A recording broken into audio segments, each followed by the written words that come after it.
welcome everyone to the webinar today. Thank you for joining us.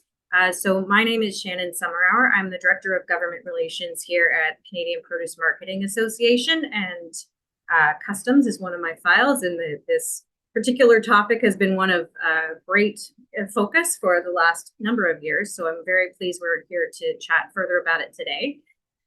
So for those who aren't aware, hopefully you're a little bit aware, the implementation of the CARM portal, so that's the CBSA Assessment and Revenue Management Client Portal, it's going to be a major shift in how importers interact with CBSA when it comes to their duties and taxes. And so it's really important that folks across the produce supply chain are aware of this and how it impacts their business.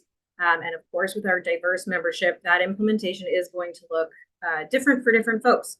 So I'm very pleased to be joined here today by members of the CPMA Customs Working Group. And this very hardworking group of folks is greatly engaged on this and other customs issues and supporting CPMA members.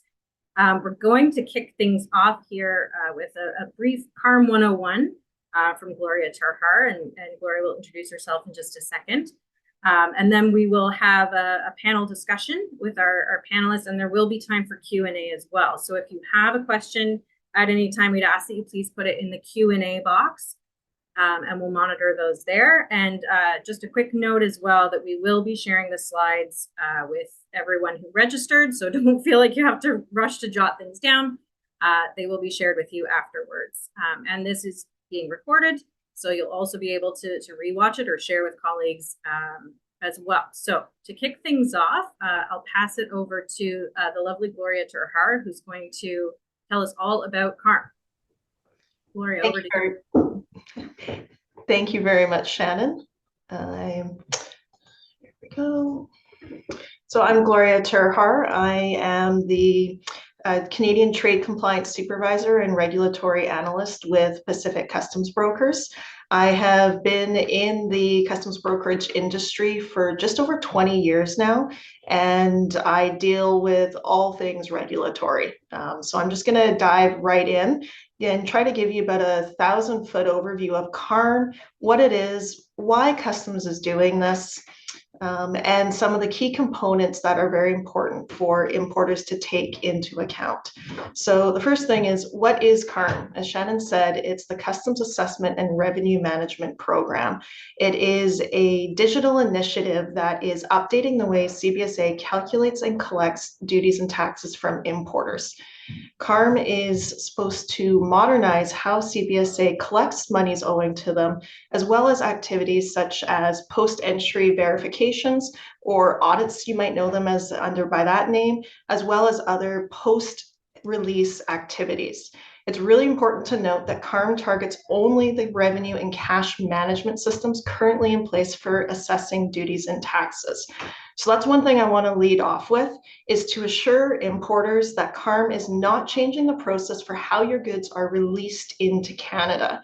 If you're an active importer, when you import goods right now, your goods are actually imported, or there's actually two separate processes that happen when your goods are imported into Canada. The first process is the customs release declaration that's done through the single window integrated import declaration, or the IID. The second process is the actual calculation, collection, and payment of duties and taxes. It's that second step that's being affected by CARM. So if you're an importer and you're worried about you're suddenly going to have to do your release declarations, that is not changing. It will be the same as today.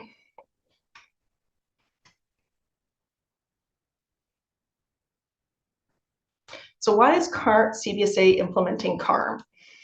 In today's world, the CBSA uses I was astounded to find out myself that it's a 36, almost 37-year-old program called CADEX to confirm the calculation of duties and taxes and account for goods. So CADEX is really old technology, and given that it's so old, it doesn't allow for user-friendly interfaces or portals or very much visibility into what's actually happening with the accounting of your goods. It basically accepts data and spits out an answer.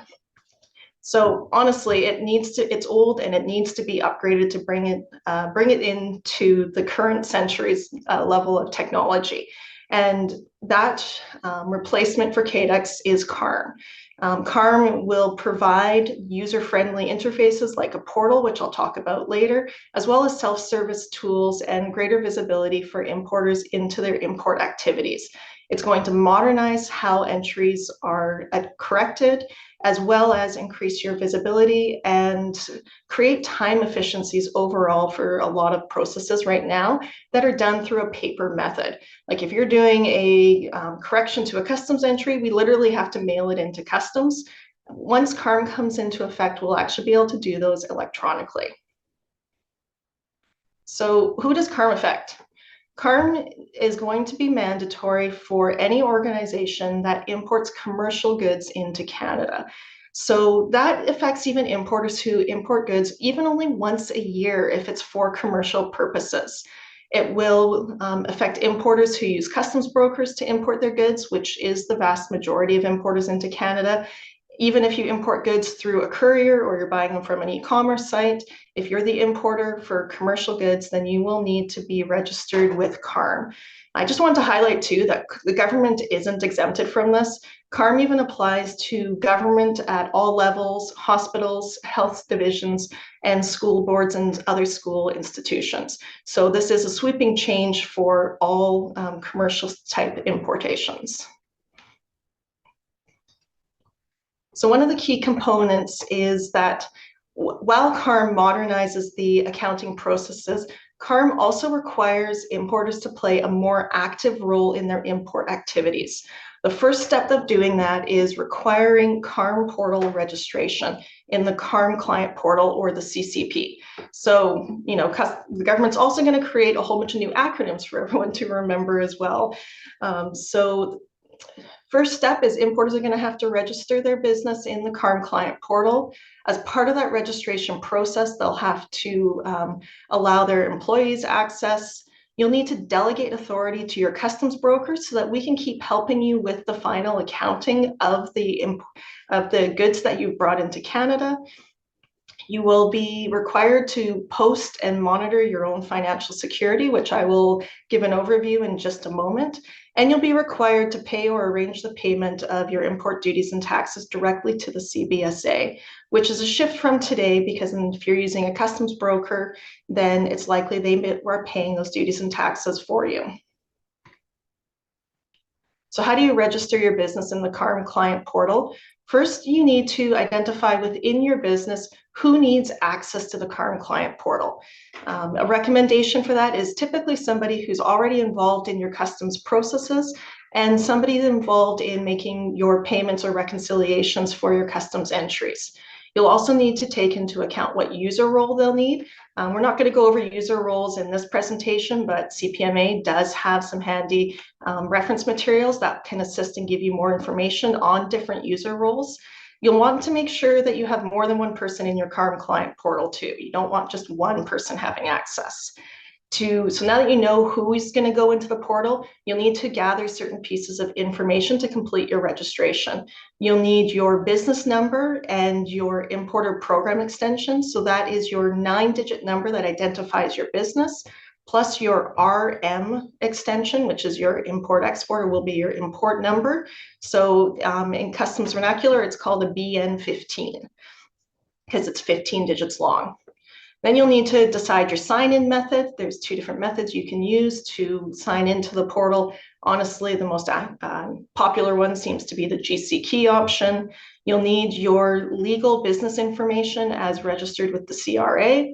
You'll have to answer some security questions about your recent importing activities to prove you are from that business.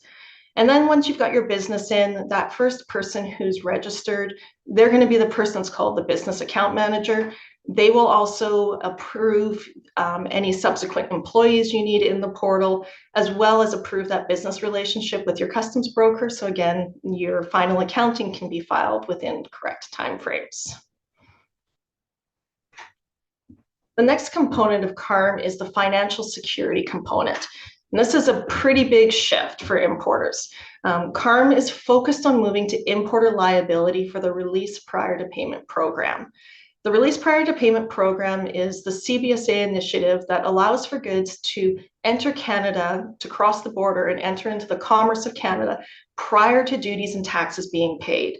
It relies on a guarantee those duties and taxes will be paid, which is your financial security. In today's world, a lot of importers use their customs broker's bond as their financial security, and CARM is changing that. CARM is saying you can't use your customs broker's bond. You will need to have your own financial security posted in order to participate in the release prior to payment.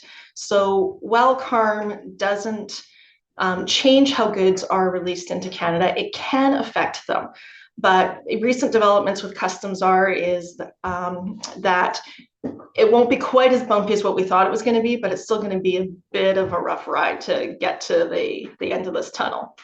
The importer is also responsible for making payments directly to CBSA as the release of the guarantee that the payments of duties and taxes are going to be paid.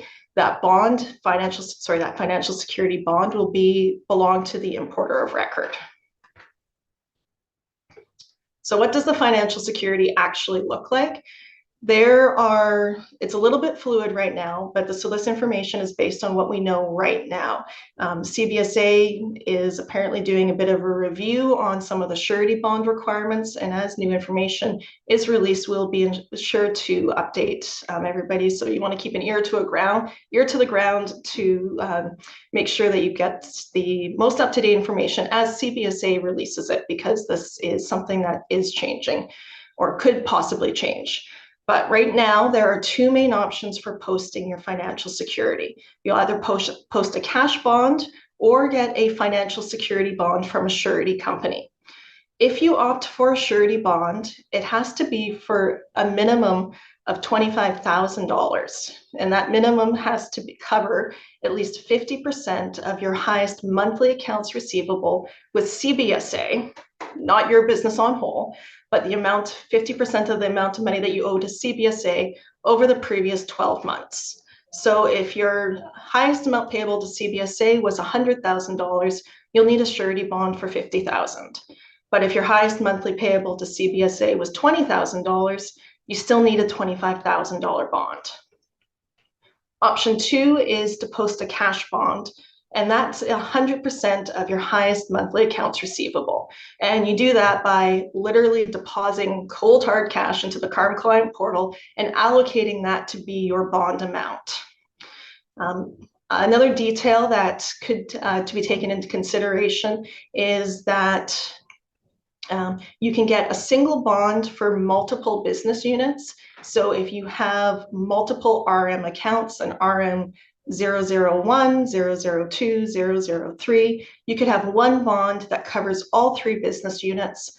However, each business unit still has to have that minimum $25,000. So you would need to have a $75,000 bond. And once again, this information is current as of what we know today. I want to highlight my note at the bottom of this slide. Importers are going to have 180 days after CARM release to go live to post their financial security. CBSA listened to the advocacy of industry, including people or parties, associations like the CPMA, and said that the timelines are too short. There's too much work to do, and they have created some flexibilities that are allowing more time for importers to onboard into CARM. So one of the things that they have recently updated is that importers are going to have that 180-day period to secure and post their financial security after go live 2 in May. So you'll have until November to look at your financial security options, take into consideration what you want to do, and secure that amount. But what I can't stress enough is don't wait till the last day before the 180 days expires, which should be approximately October 9th. Because if you don't have financial security at that point, then your imports are going to be more affected.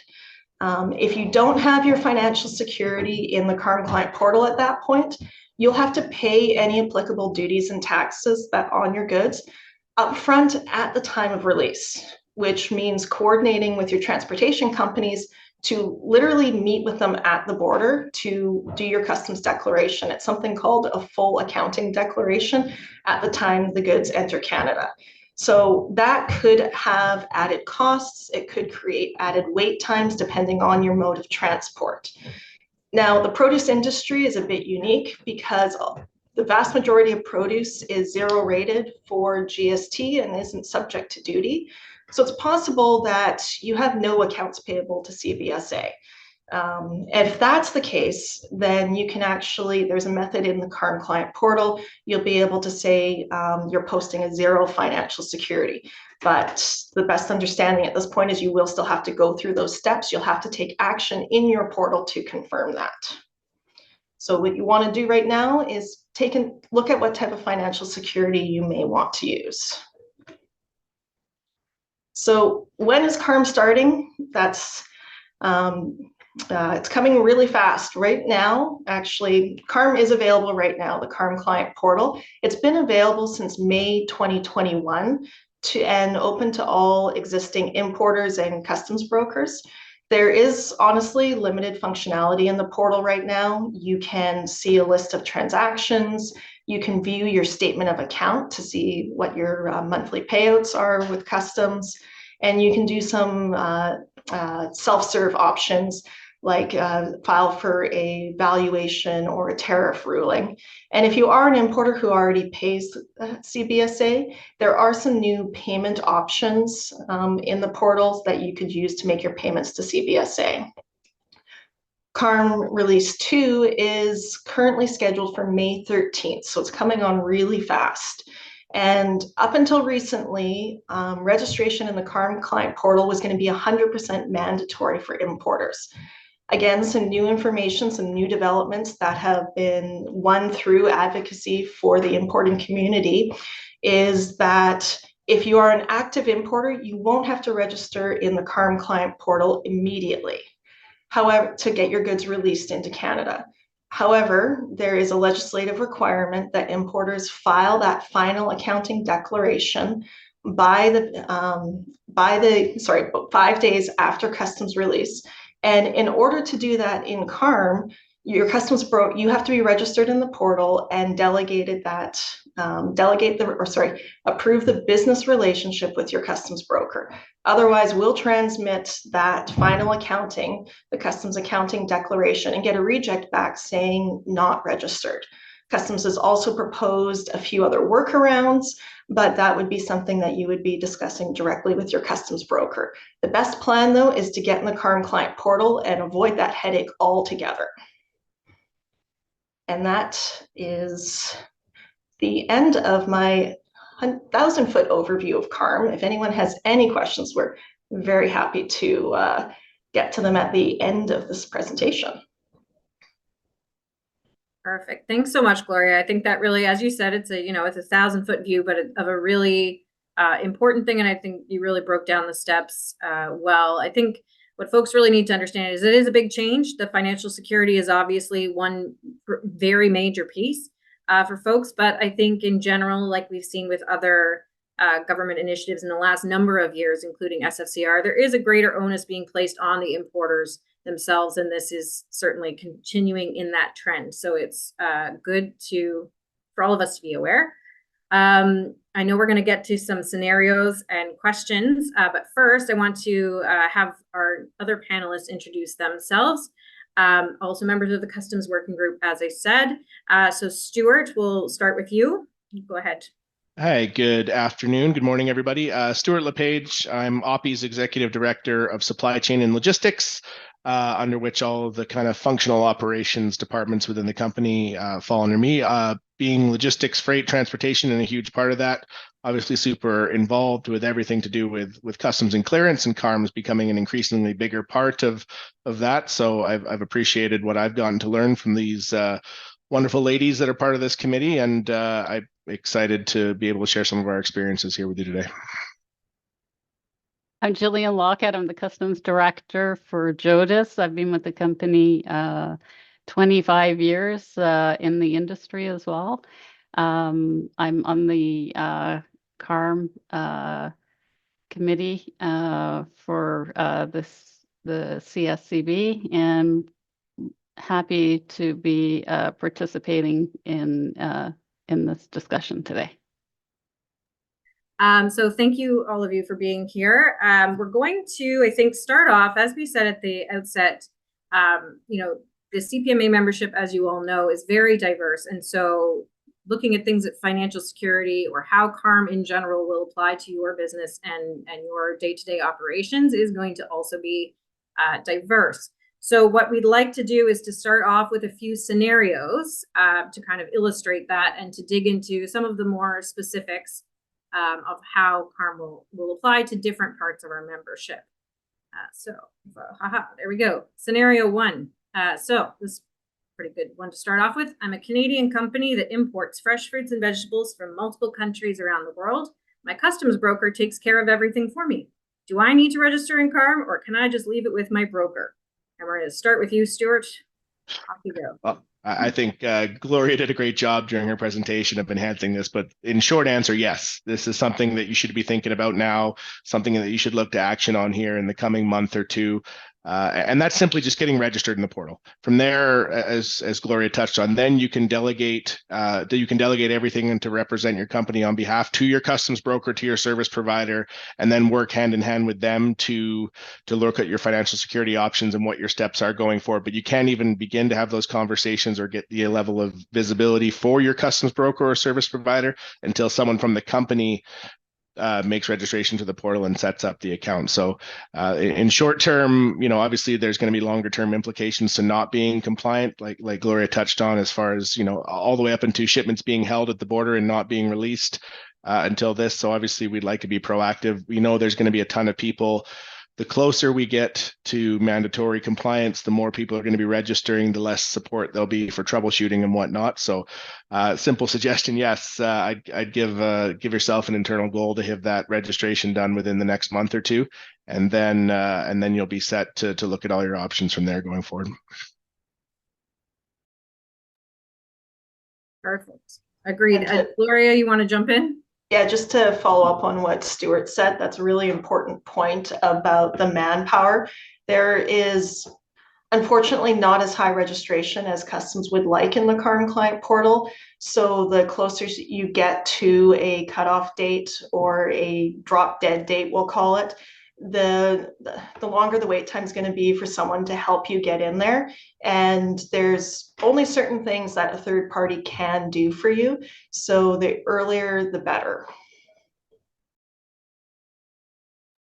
Absolutely. And as Gloria had mentioned as well, we do have some resources, quick one-page resources, another sort of 1,000-level view, but some resources nonetheless on some of those things like identifying a CARM project lead and where you can go to find further resources from CBSA as well that can be helpful for folks to kind of navigate that piece.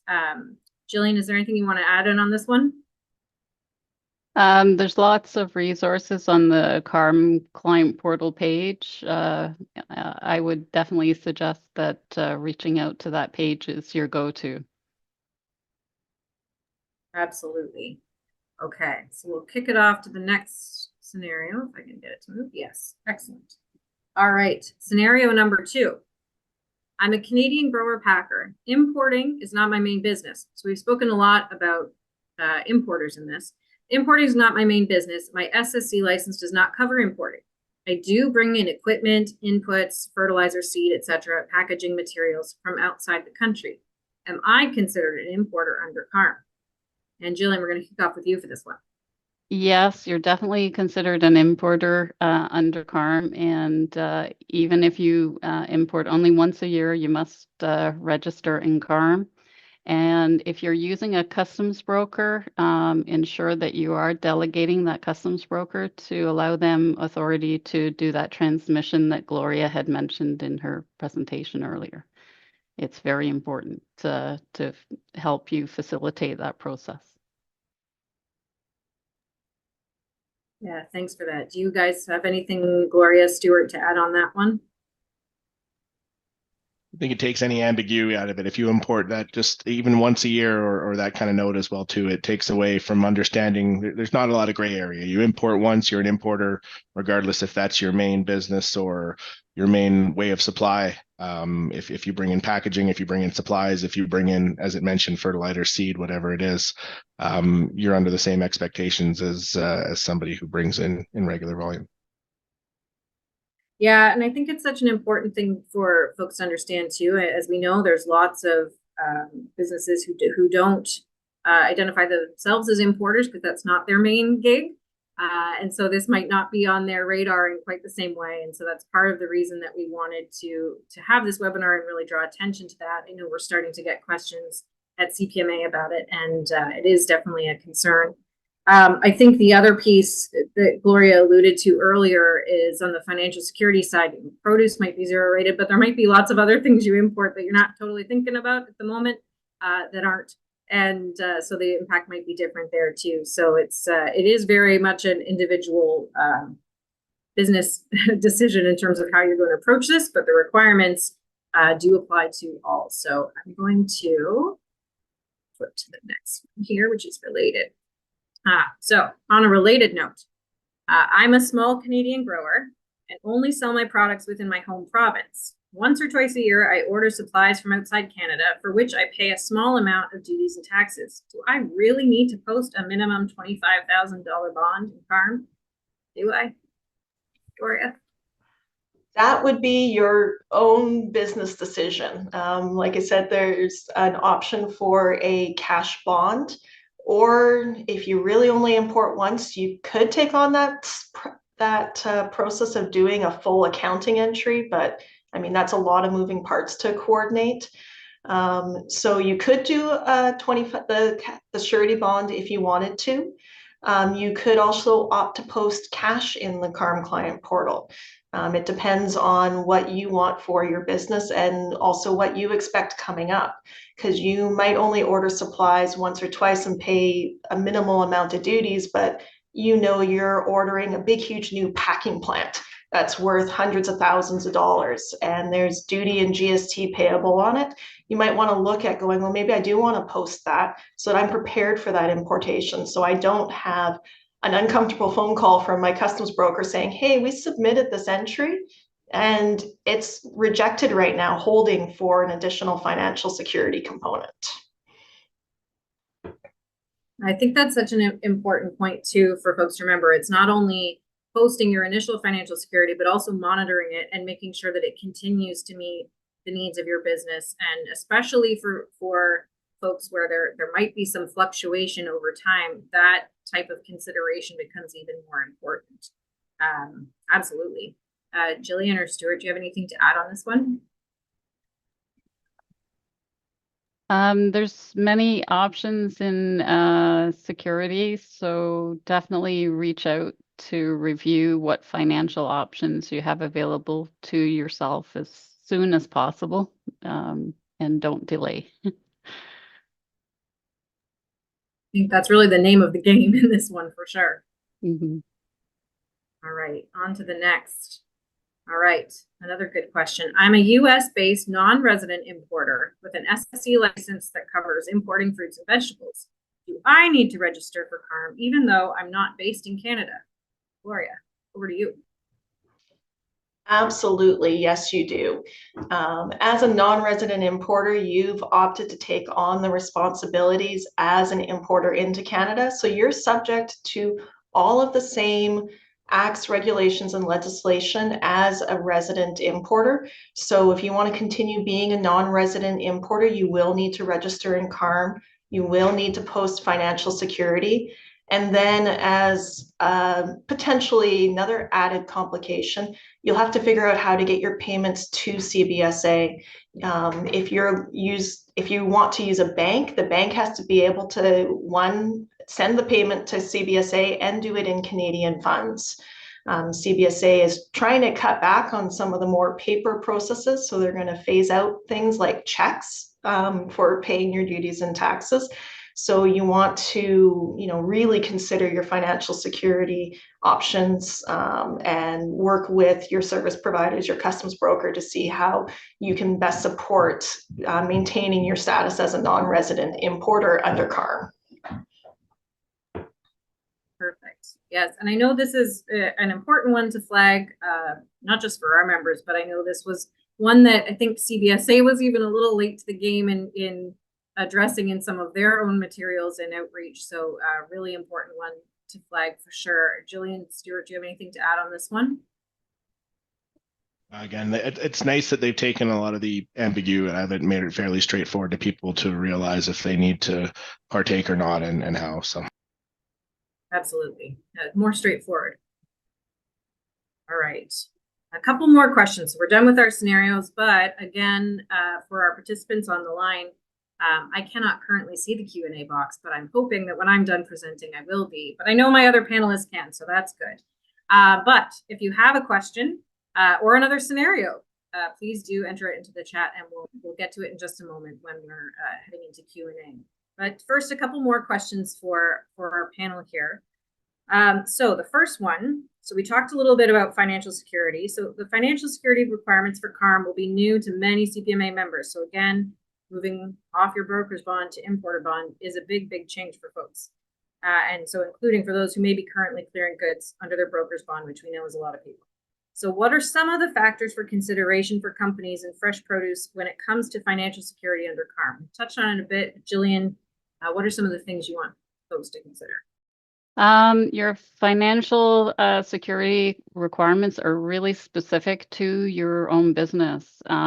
So you have 180 days on registration, go live date. So as soon as CARM 2.0 goes live, there's 180 days that you have a comfort level to get that financial security understanding, and ensure that you're ready and prepared to have that security posted in place for the end of that 180 days. To add to Jillian, if when you register in the CARM client portal, come the release 2 date in May, it will actually tell you how much financial security CBSA has calculated that they think you need. So that's a tool that will really help you, and another motivator for getting you into the CARM client portal, because then you know exactly how much CBSA is looking at or requesting. Good point. Yeah, and that is a really good point. I mean, I think as we said a couple of times, that the particulars of what's going to be required as minimums by CBSA are still fluid, and in some ways that's not a bad thing, in that it's in part as a result of a lot of advocacy on our part and many others over a long period of time, that folks need more time to be able to be ready for this big change.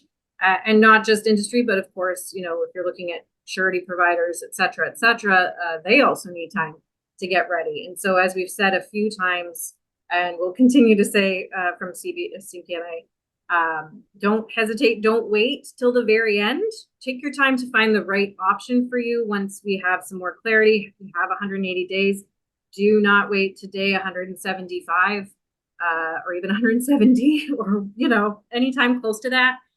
Because there is going to be a massive influx, we know, in terms of requests and getting things processed and up in CARM and all of those things. So it's definitely something to be aware of. And moving on now. Okay, so final question for our esteemed panel here.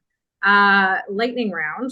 What is one piece of advice you would give to CPMA members preparing for CARM implementation? And Stuart, we're going to kick it off with you. No, pressure's on. Honestly, this is going to be a massive change. This is something that's been years in the making, and it's still totally not mapped out. I'd suggest at this point, bring as many folks into your company into the conversation as you can right now. Engage your IT people, engage your accounting and finance folks. Just kind of get as many people having an understanding of what this change is and how it can impact your business.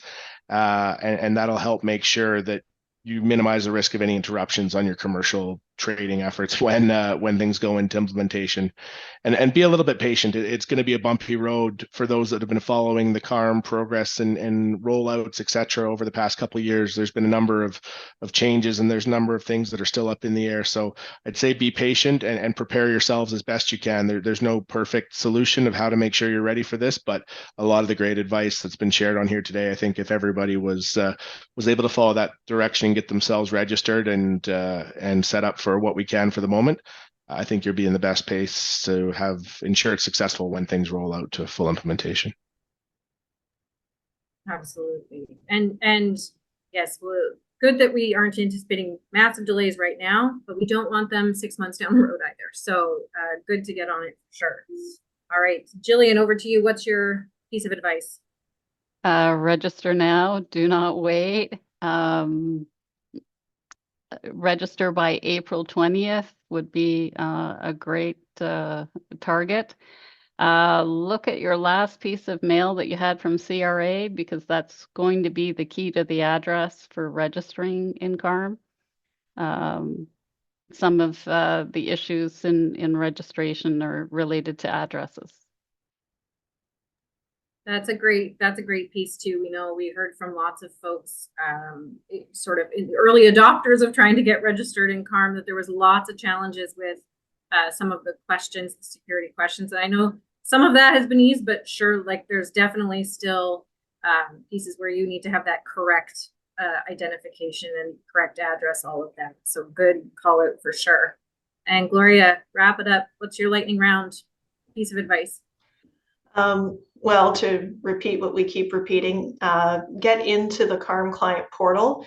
And once you've done that, once you've identified your people that are going to be responsible for your CARM client portal management, communicate that to your service providers. Let your customs brokers know, because if there is a problem that's related to the CARM client portal, our normal people that we communicate with might not be the right people. And if we know who to talk to about a problem or a potential issue or a message from customs about your CARM client portal, we can help you resolve it that much faster and keep the flow of trade coming into Canada. And in the case of produce, keep it fresh. Mm-hmm. Yes, perfect. Yeah, I think that's such an important call out too. You know, while importers all have to get themselves in the portal, and there's ultimately a lot more onus on the importers themselves, your service providers are still your partners in this and absolutely can continue to be. There's just some steps and communication that need to happen. So that's really important to keep in mind as well. So we're going to transition now into the Q&A, and we do have a question front that has been submitted here, which I can see now, which is wonderful. So is it possible to delegate more than one customs broker? We use 3 different brokers currently. So Jillian, do you want to start that one? Yes, it's definitely possible to delegate many customs brokers as you require for your business needs. That is absolutely part of the program. To be able to do the delegation and help facilitate each of your brokers' business for your continuation. Perfect. Gloria, do you have anything to add on that one? You may want to give consideration to something we didn't really touch on this presentation at all, is that there's visibility levels you can set for each of your service providers as well. And CBSA, and I believe CPMA also has resources on those visibility levels. Yes, perfect. Yeah, I think that is an important call out. We didn't delve into it here, but that sort of specificity of who sees what, who can do what within your portal is ultimately something that is up to the importer to continue to manage. And so that is something to be mindful of when you're getting set up, and also when you're considering who on your own team is tasked with that. As Gloria noted earlier, you probably don't want it to be just one person, but you want to have clear identification of who's doing what, and that everyone on the team knows who's doing what. so that you ease that communication and don't have unnecessarily mistakes or misunderstandings or duplication. So one thing that we had before we jumped into Q&A, meant to put up this page. So 4 questions. As we've said, there are lots of resources available on the CBSA page. They are still holding webinars as well. And some of those go into more detail on some of the steps that we've briefly spoken about. So we've got the page here, the web page.